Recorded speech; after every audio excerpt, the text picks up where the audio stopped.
A bright light slashed my eyes as I woke up from my restless sleep. The sun had already risen. Surprised, I felt my whole body ache. "Maybe damn motorbike," I growled. The long ride over the uneven desert terrain made every muscle ache. Throwing back the blanket, I noticed that it was damp from the morning dew. Joseph, pulling the blanket over his head, continued sawing wood. His snoring sounded like the sound of a saw. Wiping my feet with dry sand and shaking it off, I pulled up my boots. A scorpion popped out of one of them and hid under a rock. Good thing I didn't have time to put my foot in that boot. When I saw Josie's left hand sticking out from under the blanket, I turned it round and looked at his watch. It was 5:15. We had not slept more than 3 hours. After driving off the tar-covered road during the night, we found a hollow and stopped there for the night. Our motorbikes were not visible from the road. I climbed up the low slope of the hollow and saw that we had stopped only 200 meters from the road. The metallic black Via Balbia roadbed curved from one edge of the low ridge to the other. To the east was clearly visible the White House which everyone who had fought in Africa knew. It was here that all vehicles travelling to the Egyptian border turned onto a side road that bypassed Tobruk, which was held by the Australian 9th Division and other British troops. This town was like a thorn in our body and was a headache for Rommel. The Via Balbia road itself went through Tobruk to Es Salam and the Halfaya Pass. It passed at the foot of the plateau-like uplands of Marmarik. To the west of Akroma was El Tazala, whose airfield was subjected to constant bombing by British aircraft. From El Tazala road for several tens of kilometres went almost along the ocean shore, then departed from the coast, rose serpentine on the plateau, and from there descended to Dera. Then the road went to Tripoli, located 1,300 kilometres away. The sun was rising in a pale, sparkling sky and the heat was increasing, and very quickly. I returned to where Joseph was pretending to be a saw. I nudged him gently with the toe of my boot, and he woke up immediately. "What? Is it dawn already?" He yawned and shook his head furiously, as if trying to clear his brain. "There's something buzzing in my ears like a bee," he muttered, rising to his feet. "It must be your brain buzzing from your deafening snoring," I replied. "My whole body is aching," he complained. "It would be nice to ride a motorbike, but not that far." "Don't worry," I said. "When we go down Via Balbia, the pain will go away. Driving on it is like flying through the sky." "Oh, right into the clutches of the military police, you mean?" He growled and shoved the blanket into the sidecar of his motorbike. "Where are we going to have breakfast?" I pointed to a distant ridge. "There are caves at the foot of these low mountains." I started the motorbike and steered it up the sandy slope. Joseph rode right behind me. We reached the road and rolled along it like a Persian carpet. The only thing that disturbed the idyll was the heat from the metal surface of the bikes. We rode side by side at 50 kilometers an hour. "El Ghazala doesn't have a checkpoint," Joseph shouted to me. "No, all the way to Bamba is clear," I shouted back. "This is where the front-line zone ends." He laughed. "And the realm of military police, Gestapo, and other civilian delights begins." And that's when all hell broke loose. A wall of sand fountains rose up along the road. Rocks and rubble flew in my face and bullets whizzed past my head. I hit the brakes. "Oh, aircraft," was all I could shout as my motorbike swerved across the road. An English hurricane flew over our heads with a heart-breaking roar. With a loud crunch, my motorbike hit the sandy curb and sped off into the desert. Without waiting for it to stop, I jumped off it and, rolling on the ground, out of the corner of my eye I saw it roll onto its side. The aeroplane soared upwards, turned round and flew over the road again. I hid behind a rock. An avalanche of sand and stones fell on me, and my ears were torn by a loud cracking sound. The fighter flew so low that I felt as if its propellers were hitting me right in the face. As soon as the hurricane passed, I jumped out from behind the rock and hid behind it on the other side. Looking out over the rock, I saw that the fighter had swerved to the left, so I changed my position again, so that the rock was covering me from the plane the whole time. And again, like a giant wave on the shore, death came upon me. Bullets, long bursts of bullets from 8 machine guns, whistled around, sweeping away everything in their path, as if a huge iron broom. I pressed my body against the rock and my face against the coarse sand, as hard as if it were a mother's breast to protect me. The silence came as suddenly as the rumbling. I saw the Hurricane flying at a breakneck speed towards Turbulent. My motorbike's engine was still running, so I ran over to it and pulled the ignition key. The motor, choking, stalled. I looked around for Joseph, but there was no sign of him or the motorbike. I walked towards the road. Where the hell had he gone? I muttered to myself. "Hey, Joseph," I shouted, and then I noticed the tire prints of the second motorbike, which went about 15 meters into the desert. With a bad feeling, I rushed to where they ended. There I saw a pit, at the bottom of which, with a hole in the tank, lay the motorbike. A pungent smell of petrol hit my nose. "Joseph," I shouted and looked around frantically.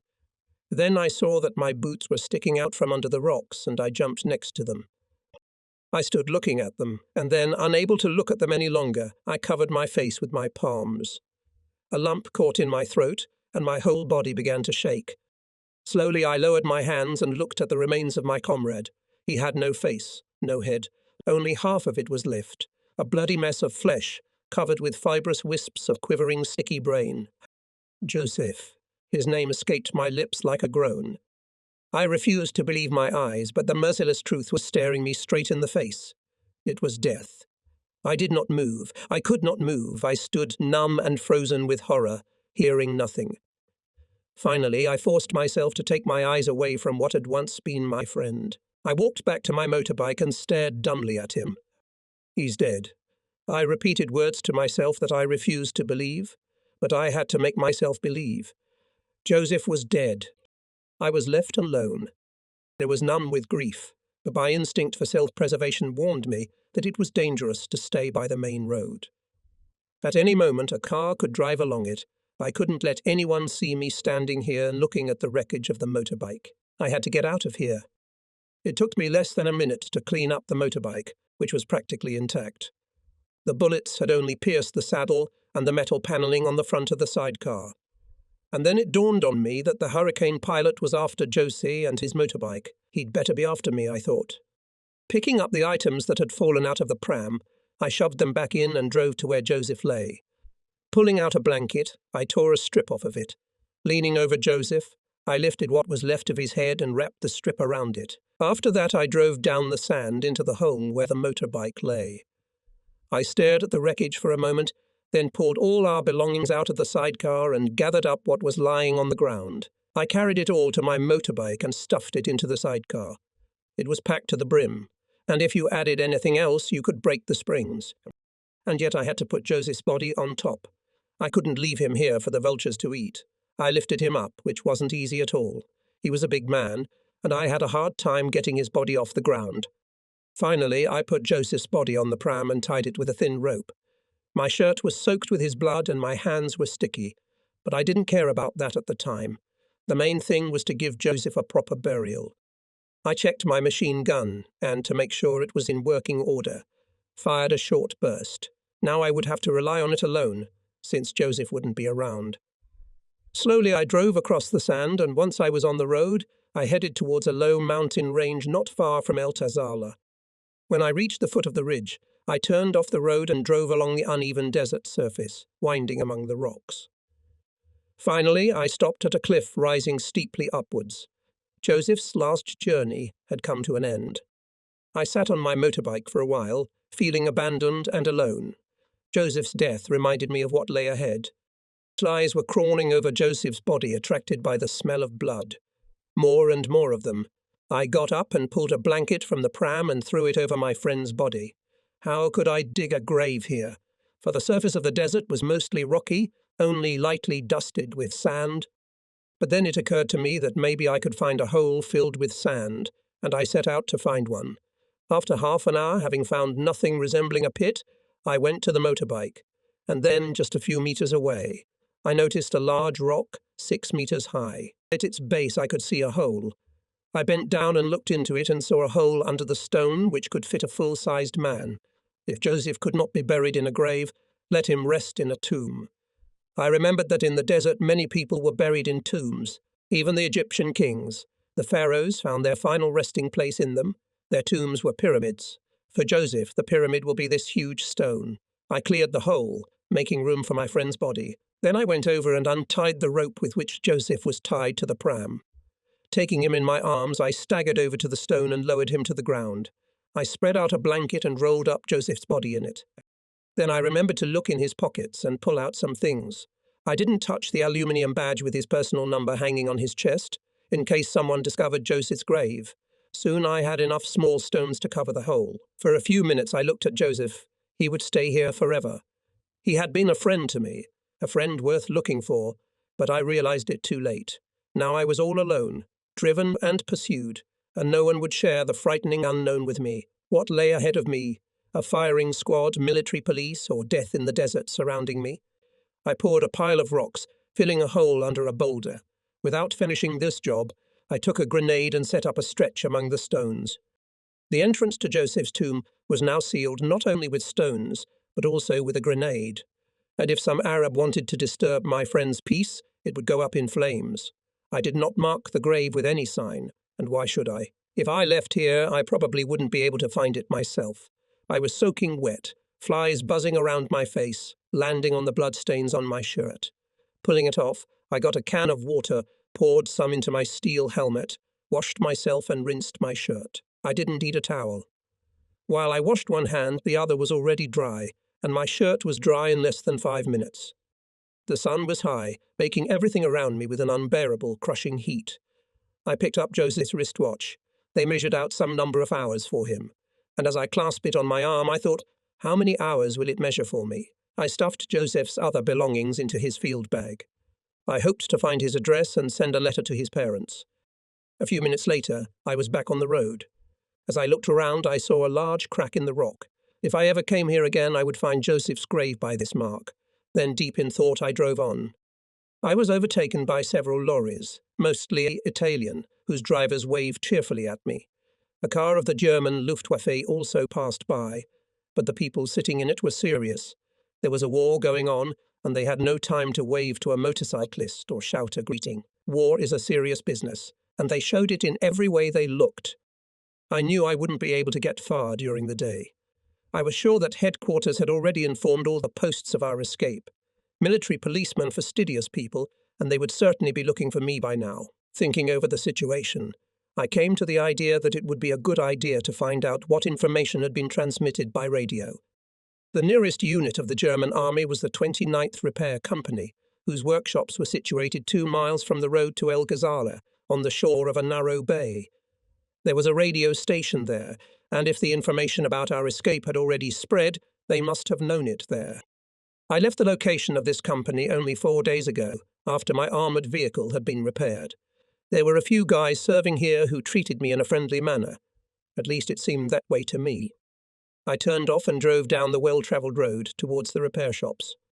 Soon I saw a variety of different machines scattered across a wide field, a decent distance apart in case of bombings, which were frequent here. Tents, too, were spaced apart and away from the camp. The waters of the Mediterranean Bay of El Boumba glistened in the sun. As far as I knew, there were no sentries in the camp during the day, but at night it was guarded by numerous guards in case of an attack by saboteurs. These mechanical workshops were of great importance to our army.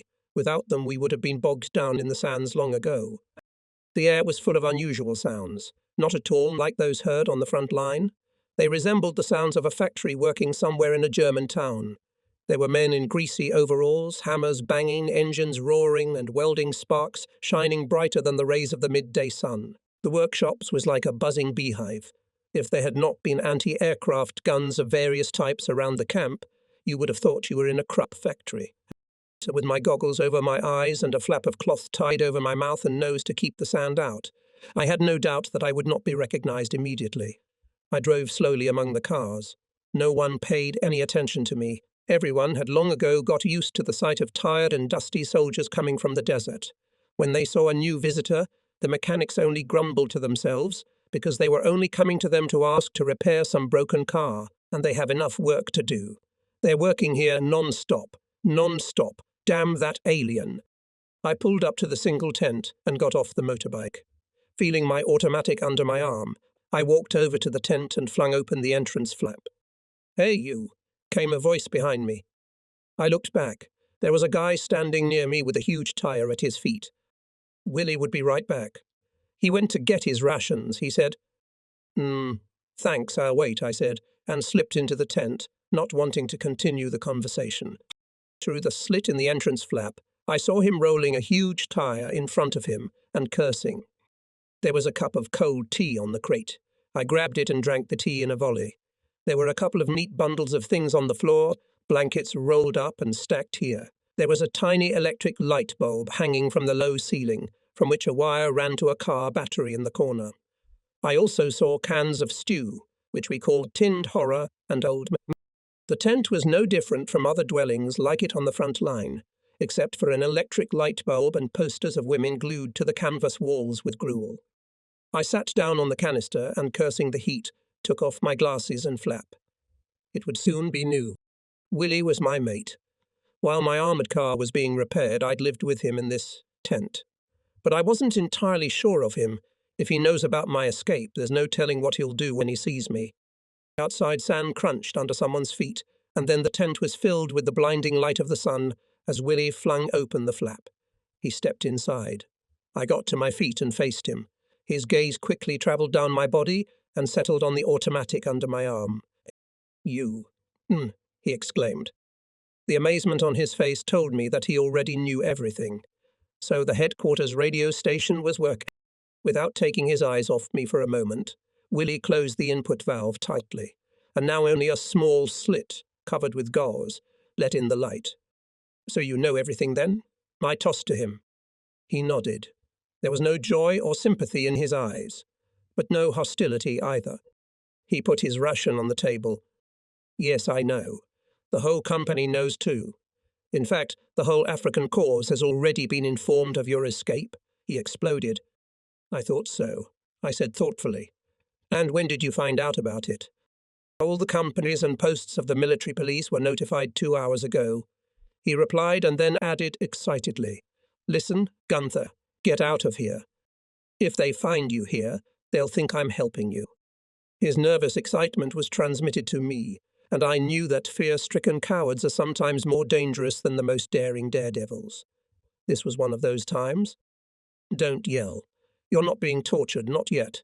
I just wanted to ask you a few questions, that's all," I said sharply. "No one knows I'm here, and no one will." "What do you want from me, and where is your mate?" Willie asked, stammering. I did not answer that question.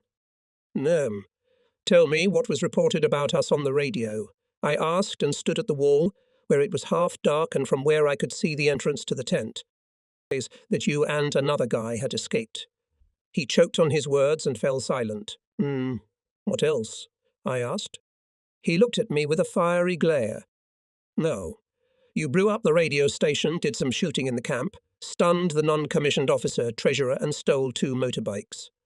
Now he was speaking very fast. The police are looking for 2 men on motorbikes with sidecars." "Is that all of them?" I asked. "No. This morning they questioned an Italian marshalo, who said that you forced him to give you groceries, then took him into the desert and tried to kill him, but he managed to escape." Willie's face was wet with sweat and he was terribly nervous. "Bullshit," I said. "We let him go 8 kilometers from El Adam, saying we were going to Bir Hakeim. But after what he told the police, I wish I'd blown his ears off. You give one of them a finger, they'll take your whole arm off." A wry smile appeared on Willie's face. "They said on the radio that you fooled the Italian by telling him that you were going to Bir Hakeim because the fort was abandoned and there was no one there," Willie said. "A Phi 156 Stork had already flown there this morning." "Really?" exclaimed I.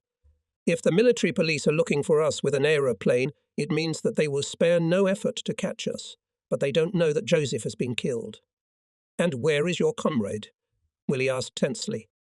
I cast a careless glance at him. "He stayed on the hill and is now watching this tent through the scope of a machine gun," I said carelessly. Willie's eyes widened. "Why?" he asked in confusion. "Just in case someone decides to shoot at me like you." I smiled, pleased with the deftness with which I tested him, and looked at his face, waiting to see how he'd react. "But I don't even have a gun," Willie stammered. "And besides, who would want to mess with a man who'd been awarded the Iron Cross First Class? I personally wouldn't." He was referring to the cross that was pinned to my jacket, and I thought it was the best compliment I'd ever heard. "Had they warned the Italians, was there no mention of that?" I asked. It was very important for me to find out. For a few miles further west, there were hardly any German troops. These parts of Cyrenaica were outside the front line, and the corner of Libya we had taken in early April had been placed at the disposal of our allies. Willie shook his head. Very little was said about that. He could barely get the words out. They reported that you will probably turn to the Italians for food and fuel, since you speak Italian well. They think you will avoid the official warehouses, he explained, and wiped his sweat-wet hands on his trousers. The news stunned me. I'd hoped I could get fuel and food from the Italians. All right, I've got to go, I said, pointing the muzzle of my machine gun at Willie. Sit down, Willie. I'll tie your hands and feet so you can raise the alarm later. Hey, I won't raise the alarm, I really won't. In his eyes I read a plea mixed with terror. Yes, he was a soldier, but he'd never smelt real combat. He'd fixed cars and never shot anyone. His horror was genuine when he saw the muzzle of a machine gun pointed at him. All right, I won't tie you up, but don't come out of the tent, or my mate's not as soft-hearted as I am, and won't hesitate to shoot you if there's any running around before I get back. Remember, his machine gun is aimed at your tent, I threatened. It's only 300 meters away. He won't miss at that distance, so don't try to outsmart me. I warned Willie again, putting on my glasses and tying a flap over my face. I'll sit here, he mumbled. And I won't tell anyone I saw you. He tried to reassure me in desperation. You'd better not tell anybody, Willie, or you'll be court-martialed for not stopping me and raising the alarm. He nodded in agreement. I pulled back the flap. There was no one outside. Sit tight, Willie. If you leave the tent before I get back to my mate, you'll be blown to bits, I said, and as I left I put a smile on my face. A minute later I passed the last tents of the camp, expecting at any moment to hear the alarm, but all was quiet. Willie no doubt believed the machine gun on the hill, and I thought that Joseph with his machine gun was guarding me even from the grave. Once on the road again, I remembered the messenger flag I had taken from the shelf of the command armoured personnel carrier at headquarters when I had picked up the maps there. That little triangular pennant had the miraculous ability to open all doors. The messenger was authorized to drive unchecked past military policemen through roadblocks and checkpoints. The flag gave him not only the right of free passage, but also exempted him from all sorts of red tape. When the messenger travelled by car, his pennant was fixed on the bonnet, so as not to confuse it with the flag of the staff officer, which was located on the wing. If the courier was travelling on a motorbike, he usually stuck the flag in the inner pocket of his tunic or under his uniform, and when he saw a roadblock on the road, he pulled it out. At the sight of this little pennant, he was usually allowed through without stopping. In short, the courier's flag was something like a magic wand. I hoped it would not let me down. The small Arab village of Bumba Pomba appeared ahead, and I stopped about a couple of kilometres from it. Bumba was the end of the forward operating area. There was a checkpoint in this village, where all vehicles from the frontline zone travelling westwards to the rear were checked. Anyone who drove past this checkpoint had to have a permit from the division commander, a leave certificate, or some other document signed by a superior explaining the reason for his departure from the frontline zone. The field police usually posted 2 sentries at the roadblock, while the rest of the police spent their time in one of the filthy mud-brick Arab hovels, and were replaced after a certain time. I fooled the motorbike, took a big sip of water from the flask and checked the machine gun. After stuffing a couple of hand grenades behind my belt and the parabellum and spare magazines in my trouser pockets, I hung the machine gun around my neck, a mobile armory. Not a messenger, I thought, but if I had to abandon my motorbike and run into the mountains, only a gun would help me fight off my pursuers. If my motorbike fails, I can survive at least a couple of days in the mountains or in the desert, even without water. In a moment of danger, I have to keep my judgment. The messenger's flag under my uniform gave me confidence. Getting on the motorbike, I quickly drove towards Bumba. As soon as I entered it, I pressed the throttle and sped forward. Everyone knows that couriers drive very fast. Little ugly ruins of a brown hue flew past me. A few Italian soldiers gaped in amazement as I whizzed past, and a dog ran to the post before I reached it. Suddenly, in the middle of the road, I saw a German military policeman standing about 100 meters away from me. At the side of the road, I saw a second sentry holding a machine gun and watching me approach. Without reducing my speed, I pulled up, and the policeman waved his hand frantically at me, demanding that I stop. I pulled a flag from under my uniform, which flapped in the wind with a loud crackle. The next second I almost ran over a soldier who was standing in the middle of the road. I barely got a good look at him as I whizzed past, but I could see the anger on his face. A heavy Italian Fiat lorry was coming towards me on the road, and then the unexpected happened. The buggy shook, and something hit the petrol tank. A thick stream of petrol poured down my right leg. I swerved to avoid hitting the truck rumbling towards me, and the screech of tires cut my ears. I looked at the petrol tank and saw a hole the size of a small coin in the top of the tank. Not daring to slow down, I clamped it with my hand so that the petrol wouldn't pour into the hot engine and my clothes. It is still a mystery to me why the motorbike did not catch fire. I guess God heard my prayers. My trousers were soaked through, and I could have become a living torch at any moment. The policeman holding the machine gun had shot me, and I knew exactly why. Willie had told me that there was a telephone connection between the repair shops and the post. But Willie must not have come out of the tent right away, or the policeman would have had time to block the road with something heavy. The other bullets didn't hit me because a big Italian lorry blocked me just as the policeman pulled the trigger. I didn't hear the shots because I was travelling at great speed and the wind whistling in my ears drowned out all sounds. But the jet of petrol showed me that the military policeman did not intend to joke. So now everybody knows everything. From that moment on, I was a target. Half an hour later, I turned off the road towards the Italian camp, where there was a mixed unit. Indeed, all Italian units were mixed. Before I reached the first lorries and tents of the camp, I kept looking over my shoulder to make sure I wasn't being followed by any vehicle that might notice where I had turned. After rounding the tent and manoeuvring through the crowd of soldiers, I stopped by a lorry from behind which I could watch the road without being seen myself. My pursuers would hardly be able to spot me in this anthill. Muddo, Tazayut, Tedesco. A soldier shouted to me. I pulled off my spectacles and the cloth from my face. Salute, amico. I replied to an Italian with a swarthy and bearded face standing next to me. Oh, you speak Italian, he said happily, extending his hand to me. I shook it. Yes, I say. Amico, I replied, smiling. It is strange that many Germans learn Italian quickly, but Italians seem to have a hard time with Germans. Molto buono, very good, he replied, shaking my hand vigorously and looking at me curiously. Have you come from the front line? I assured him that I did, and showed him the hole in the petrol tank. Virgin Mary, he exclaimed, and within a second I was surrounded by a crowd of Italians jostling each other. When the soldiers calmed down a little, I told them that I had been fired upon by a Hurricane fighter.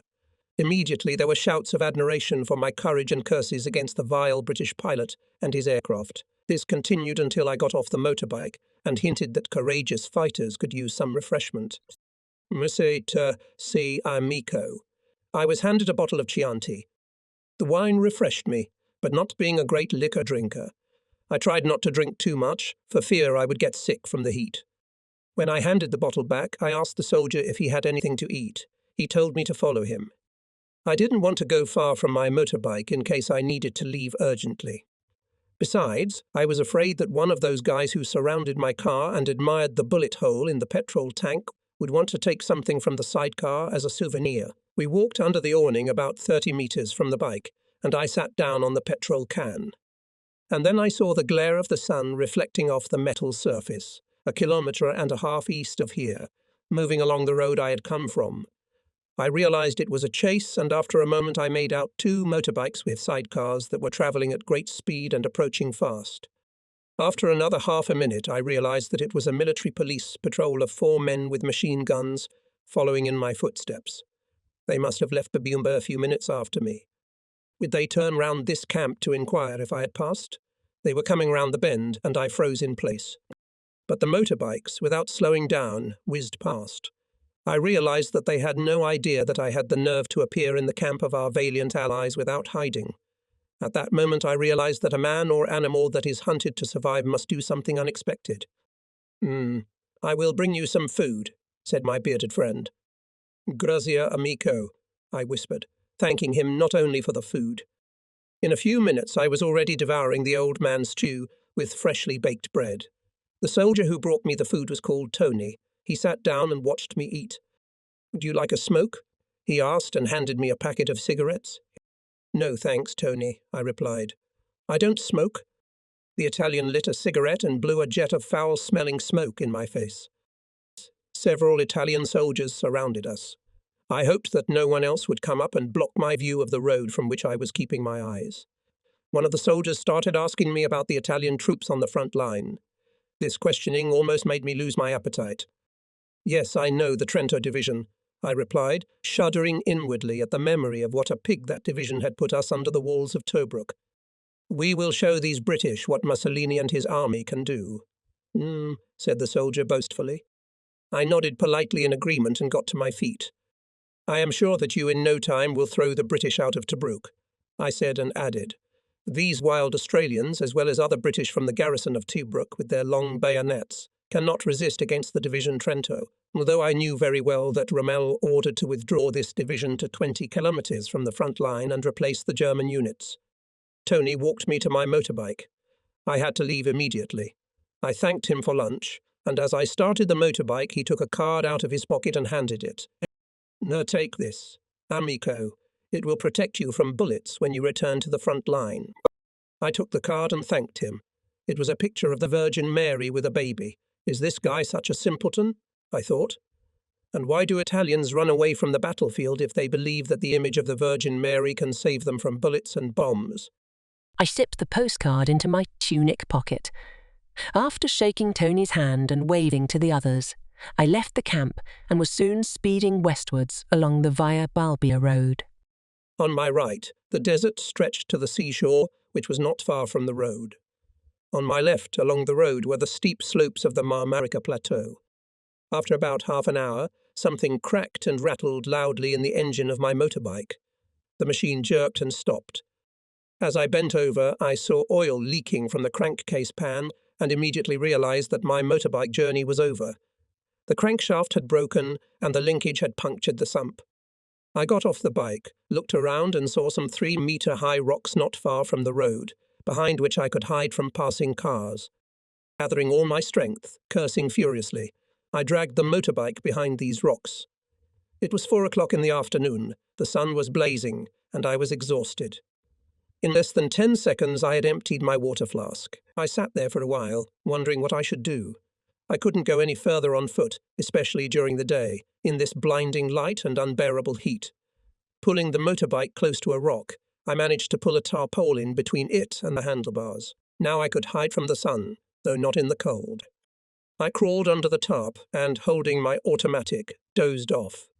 My mood was low because of the motorbike's failure, and the thought of being surrounded by an endless, scorched desert only made it worse. I woke up at sunset. The flies were gone. At last I could put my hands down and rest from the incessant swatting. Derna was still a long way off.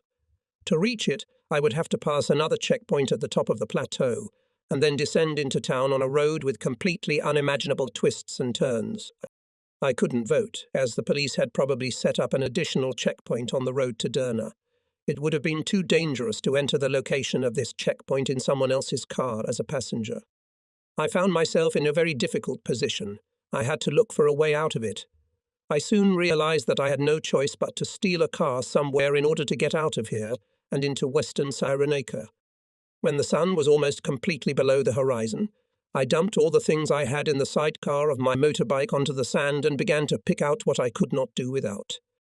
I opened a tin of tinned salmon and had an excellent dinner, eating fish biscuits and drinking large gulps of water.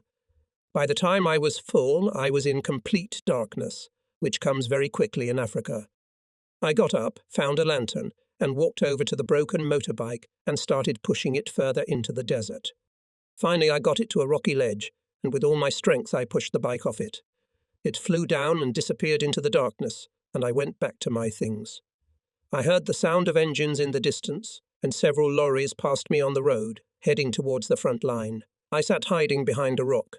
Soon I had packed and carefully tied up everything I needed for the onward journey. It turned out to be quite a weighty bundle, but I couldn't do without it. It would be good to find a car in which to load it all. By lantern light, I took the machine apart and gave it a good cleaning. After that, I started on the parabellums. Having thoroughly cleaned all the weapons, I realized that they would not let me down. I wrapped the machine gun from the sidecar with a tarpaulin. The cartridge box was so heavy that I could hardly lift it off the ground. Perhaps it would be better to bury the machine gun and cartridges in the sand, I thought, for that would lighten my load, but then I gave up the idea. As I had to get suitable transport, sooner or later I would have to shoot. A man in my position cannot do without a gun. I waited for about half an hour, listening to the sounds on the road. Finally, from the direction from which I had come, I heard the faint rumbling of an engine. Soon the noise intensified. At night in the desert, sounds travel very far. Putting the parabellum behind my boot shoe and taking out a lantern, I approached the road. I listened carefully to the noise of the engine, trying to understand whether it was a lorry or a car, German or Italian. Besides, Italians, and indeed Germans, often drove trophy British cars. The night was clear and starry, and one could see very far. Thoughts passed quickly through my brain. What would I do if it turned out to be an Italian car, and what if it was a German car? What if it was a military police patrol? The thought of this made me rush to the bundle of things and pull out a grenade from there. As I ran back to the road, I kept the grenade ready in my pocket. At the sound of the engine, I realized that an Italian lorry was approaching me. Switching on my torch, I waved it from side to side. The thundering mass of the lorry was getting closer. The chauffeur was driving with his headlights off, and only a faint red glow indicated that the tail lights were on. The lorry came to a screeching halt, and the chauffeur's head peeked out of the cab. I was blinded by the light of the headlights, and the barrel of a carbine stared threateningly in my face. "Mercedes, go," I shouted to the driver. "Give me a lift, my motorbike's broken down," I explained. The lights went out, the cab door opened, and a massive Italian man jumped to the ground holding a carbine. He switched on a lantern, the light of which immediately blinded me. He stood half a metre away from me. "No, Mamico." He asked me briefly, slipped the carbine under his arm, and, taking a small piece of paper from his pocket, directed the light of the lantern at it. He asked me my name. I got the idea that at the checkpoint in Bumba he had been instructed to arrest me if I got in his way. By now everyone knows that they are looking for me, and also that Joseph is not with me. On the sheet, which the Italian illuminated with the lantern, was undoubtedly written my name. There was no difficulty in guessing it. The next minute the toe of my boot struck him in the groin, screaming with pain. The Italian dropped the lantern and the paper and, bent in half, clutched convulsively at the carbine. I grabbed the Italian by the hair and, raising my knee, brought his face down on it. The carbine fell to the road with a clatter, and the Italian collapsed to his knees, straddling my legs. I yanked his head up and elbowed him under the chin, whereupon he passed out, dropping him to the ground. I jumped up on the step and peered into the cab, holding the parabellum in my hand. There was no one else in the truck. Running around the back of the truck, I pulled myself up on the rear bodyboard and illuminated it with the torch. There was no one there either, just empty jerry cans along the side. For a moment I was at a loss as to what to do next. But then an idea came into my head, and in a second I had a plan of action.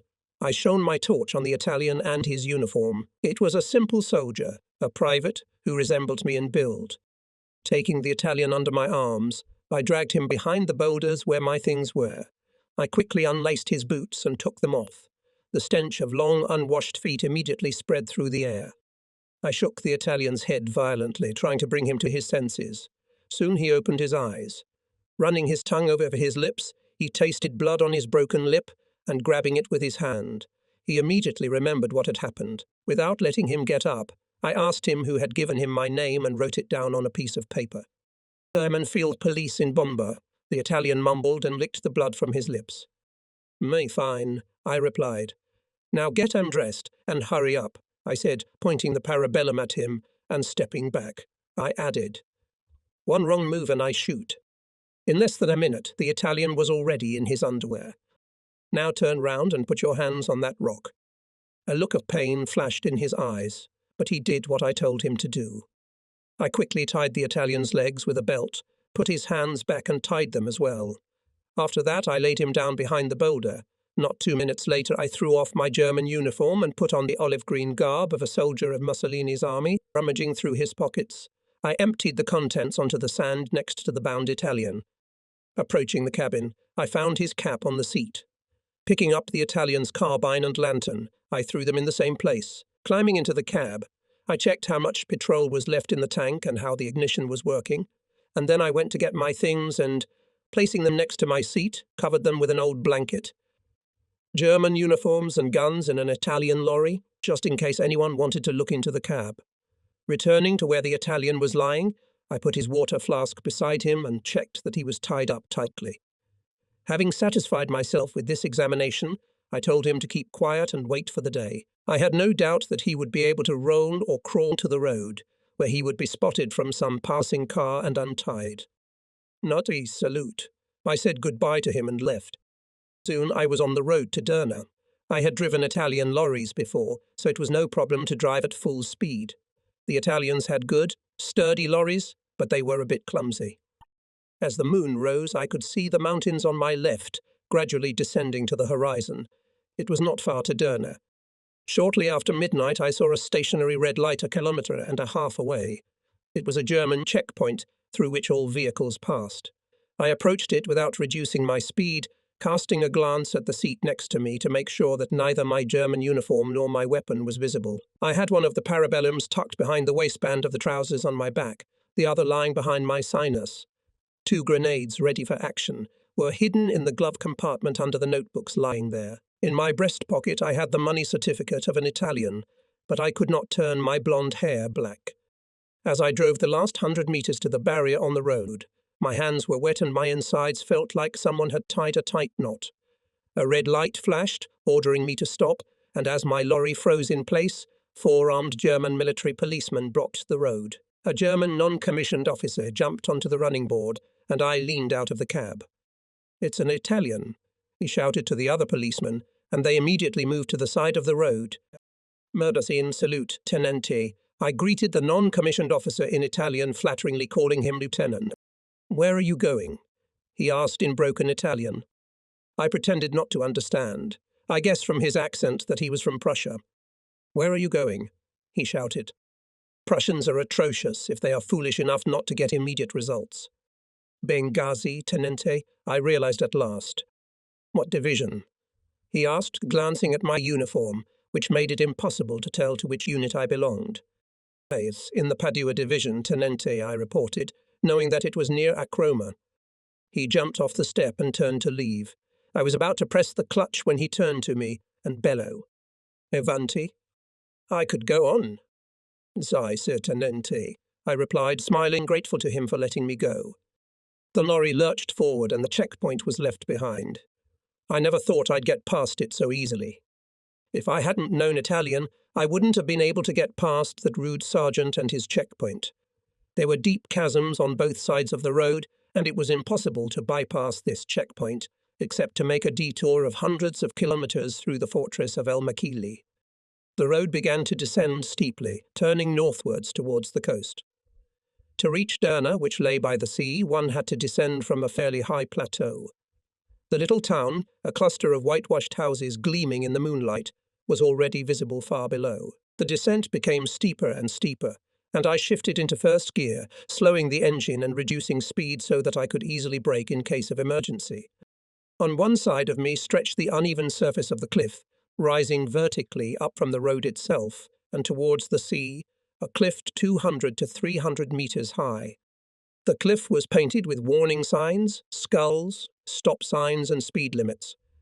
There were also inscriptions with advice like drop the car when attacked by hurricanes or brake with the handbrake and the like. Hundreds of cars had driven off the cliff here. The bottom of the chasm was strewn with the wreckage of the cars and the loads they were carrying. I watched this picture with my own eyes several times. Here a convoy of lorries and cars crawls up the serpentine road with its steep turns, and suddenly in the sky appear several British fighter planes, which emerge from behind the cliff and hit the convoy of cars. Drivers hastily jump out of their cabs and cling to the cliff rising on the right side of the road, and the abandoned vehicles crawl down, colliding with those following them and creating unimaginable chaos. During the raids, some trucks would fall over the cliff and crash. Others would collide and catch fire. Others, carrying petrol, would fly down the road in flaming torches, bringing death to those driving behind. The trick the British fighters almost always got away with was that they were almost invulnerable to the German anti-aircraft guns below, for they flew so low over the vehicles that the guns could not fire, for their shells would have done more damage to the column of vehicles and their drivers than the enemy aircraft. Only the Messerschmitts could intercept them. It was in aerial combat that the British suffered their main losses. Thus, the best German pilot in North Africa, Joachim Marcel, once in 1 month, September 1942, shot down 61 British aircraft, 1.5 times more than the best British ace D, Johnson, for the entire war, 38 aircraft. In one day, on 1 September 1942, Marcel destroyed 17 British aircraft, and in total, before the ridiculous death on 30 September 1942 due to technical failure of his B-109 158 British aircraft. This road serpentine down to the town was a real hell for the drivers, but that was not all. After passing through Derna, the road took the same serpentine route up into the low mountains of Al-Aqda, and the second part of the road was no better than the first, perhaps even worse. The British had bombed the road after their last retreat. It had been repaired, of course, but it was still hardly rideable. The thought of having to use it again made the drivers shiver. Nevertheless, in the darkness, I travelled quickly downhill without seeing a single car on the nightmarish bends of the Serpentine. Soon I was on a flat stretch of road and drove past the first huts of Derna. It was 2 o'clock. Derna, a seaport, was frequently bombed. The street was strewn with rubble and riddled with craters. Almost all the houses, a small, square with low roofs, bore signs of damage.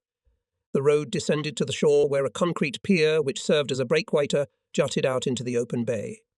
Switching off the engine, I stopped at the water's edge. Leaning back, I relaxed. On the breakwater, I could see in the moonlight the menacing silhouette of an 88mm anti-aircraft gun Cly-6, at its long barrel staring into the sky. It was the best anti-aircraft gun in the world. The Soviet 85mm anti-aircraft gun of 1939 is not worse. Nothing could compare with these German guns, used also against tanks with 3000M shaped charge shell of 1939 sample-penetrated 90M armor. There was dead silence all around. From time to time I heard the stomping of nailed boots of the anti-aircraft gun crew. Behind the breakwater I could see a half-sunken transport ship which had been hit by a bomb. The ship's superstructures, looking like skeletons in the darkness, were sticking out of the water, and a shriveled pipe lay on the bridge. The davits, whose blocks and ropes swung like pendulums, and the mangled snake-like handrails completed the sad picture. I closed my eyes and images of the past swam before me, gone but not forgotten. I thought of Joseph, who was now lying under the rock, resting forever, but I did not feel sorry for his death. I felt sorry for myself. Joseph had nothing to fear now. Everything went to me, persecuted, hated, lonely. Tired, I thought about my memories and what to do now. The future was a blur. But then my musings were interrupted in a most unexpected way. The sirens wailed with a heart-breaking shriek, echoing off the rocky slopes of the mountains behind me. I straightened up and thought of seeking shelter. But then I remembered that danger was everywhere, and the place where my car was parked was no different. The sirens kept blaring. When they ceased, the city seemed to me for a moment extinct, but it soon came to life. From the breakwater came sharp, clear commands, metal clinked against metal, boots stomped on stone, and the long barrel of an 88mm anti-aircraft gun stared up at the sky in an arc. On the other side of the street stretched a stone wall, from behind which came excited commands in Italian. Then there was silence again. But this time it was not peaceful at all, but full of tension, waiting only for a spark to explode and turn the surroundings into an inferno. After a couple of minutes I heard the sound of engines. It was the winged death approaching. It seemed to me that the silence in the city seemed to thicken, becoming denser and denser, only the increasing sound of aircraft engines breaking it. I pulled a steel helmet out of my duffel and put it on my head. Taking my automatic rifle and 6 magazines, I clutched them to my chest. The sound of the engines became very loud. It was coming from the sea towards the mountains. There was one aeroplane flying ahead of everyone, which was already over the very harbour. It was quiet on the ground. There was not a sound except the continuous roar of the engines. And then suddenly the darkness of the night was broken by a light, 6 flare bombs, descending on parachutes, lit up in the sky. and like a spark caught in a powder cellar, the anti-aircraft guns exploded with fire. From behind the wall, on the opposite side of the street, with a sharp vibrating roar, flew towards the candles floating in the sky with red, yellow and green tracer shells of automatic 20mm gun, its B model 1930, 120-150 rounds per minute. Those Edwardian sectors. 4 flare bombs were shot down with the first burst, and then the air was torn by half a dozen thunderous booms of 88mm guns, rate of fire 2,000 rounds per minute. AED flares appeared in the sky. The last 2 flare bombs dropped to the ground and, violently flaring, burned out here. The sound of the engines was almost overhead. I waited in suspense, and then I heard at first a faint but rapidly increasing squeal of falling bombs. At the same minute the searchlights flashed and the ground shook again from the infernal rumble of 88mm anti-aircraft guns. I jumped out of the cab and rolled under the truck, and at the same instant the first bombs tore the world apart a few hundred meters away. Bricks flew into the air, walls fell, choking dust, billowed upwards, and from there anti-aircraft shell fragments rained down on the ground around me as if a jackhammer was at work somewhere nearby. Then I heard the howl of a falling bomb, the roar of flames, a fountain of water rising into the sky, and a wave hitting the embankment with a loud splash. I saw that the bomb had hit the wreck. The anti-aircraft gun, standing on the breakwater, was doused with water, but the firing did not stop for a minute. These guys knew their business. One of the planes was hit and like a huge torch, falling into the sea. The anti-aircraft gunners shouted with joy, but a minute later new shells flew into the sky. Bombs were falling everywhere. One exploded not far away. Lying under the lorry, I saw the wall wobble, slowly tilt and fall to the ground. For a moment I thought the Italians, whose voices behind the wall I had heard earlier, were dead. Their automatic 20mm cannon was silent. But amidst the smoke and rumble I heard shouts. "Come back! You, Antonio, Roberto, come here!" It was clear that 2 Italian soldiers from the anti-aircraft gun crew had run for cover, and a third, braver man was shouting at them to come back. The 88mm anti-aircraft gun kept firing. Another flare appeared in the sky and was falling on the mountains. The German anti-aircraft gunners had hit another British bomber. One of the searchlights escorted it to the point of falling, and in its light I watched this picture. But then a bomb hit a small house not far from me, and a hail of bricks and fragments of cement flew in my direction.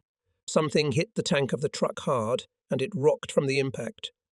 I pressed my head against the metal surface of the road, but immediately I heard something pouring ahead of me.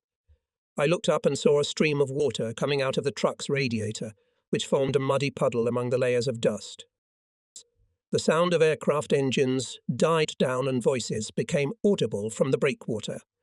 A German non-commissioned officer gave short commands to clean the barrel, remove the shell casings and bring up the shells. The anti-aircraft gun was preparing for another raid. But the Italian gun was quiet. From there, not a sound, all gone. In the armies of Mussolini, for 3 people were only 1 brave soldier, and for a belligerent army is very little. The Deuce boasted that, if necessary, he could put under arms 15 million, which is unlikely, but it would be more useful if, of the hundreds of thousands of Italians drafted into the active army, most of them stayed at home. I crawled out from under the lorry, shook the dust off my clothes, looked around and saw that fires were blazing in the city. Only the edge of the half-tank now protruded from the wreck. I went to the bonnet of my truck. The radiator had been punctured. There was a huge hole in it, and it was impossible to drive the lorry. I could drive another kilometre or 2, but then the engine would overheat and my journey would be over. The sirens wailed again, announcing that the air raid had been cancelled. I jumped into the cab and started the engine. Despite the broken radiator, it started. I drove quickly through the city, hoping to get past it before the soldiers came out to determine how much damage the bombing had done. The truck made its way through the rubble of houses lying everywhere. People began to appear on the street. The glow of the fires that were burning throughout the city lit my way. An ambulance jumped out of a side alley, missing me by a few centimetres. Somewhere nearby, there was the dull sound of an explosion, and the air vibrated. I was already on the very edge of the city. The charred cement ruins of the hospitals stretched to the left. I'd wandered through them a few weeks ago, picking up tin cans from the piles of stones. The labels were burned off, and when I opened them, no one knew what was inside. I poked my head out of the cabin window and began to scrutinize the rocks that stretched along the beach and out into the sea. After a few minutes, I saw a familiar shape. I turned off the road and stopped at a pile of rocks by the water. I switched off the engine, and the silence was broken only by the sound of the waves crashing onto the beach and scattering among the rocks. When I got out of the car, I stood still for a while, staring intently into the darkness and listening to the silence. But all was silent near me. Only the distant voices of the soldiers who were removing the rubble from the air raid could be heard. I walked past the rocks and soon found what I was looking for. Climbing up the slope, I saw the dark opening of a cave. Switching on my torch, I ascertained that it was large and also completely empty. After a quarter of an hour, all my belongings were carried into the cave. I wasted no time. As there was already a streak of light in the east, I got into the lorry and drove to the nearest alley and left it there, making sure that there were no more of my things in it. Then I cautiously made my way back to the cave. I stretched my blanket on the stone floor and took a few sips of water before the sun rose from the horizon.